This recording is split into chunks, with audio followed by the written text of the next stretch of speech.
नगरिया। चला तो सही हम चढ़ जेबे सुइया पहाड़वा।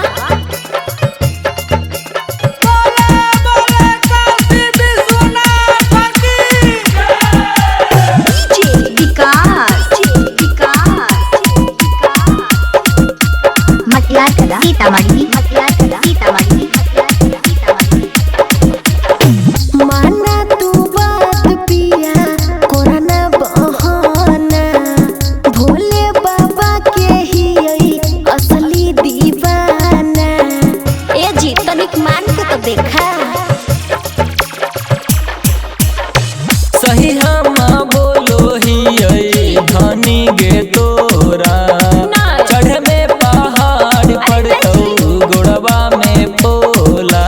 बुक कोई ते हो पिया सिंह जी के गोड़िया हो पिया हम हो जाइब देबो घर नगरिया। आगे धनी कैसे जइमी देव घर नगरिया।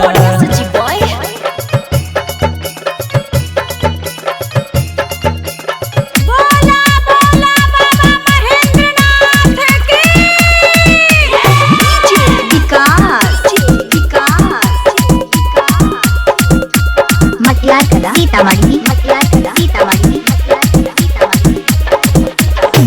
डरलो ही कोरब सनी सिंह पिया अपन में होरिया के जुड़ा दजिया।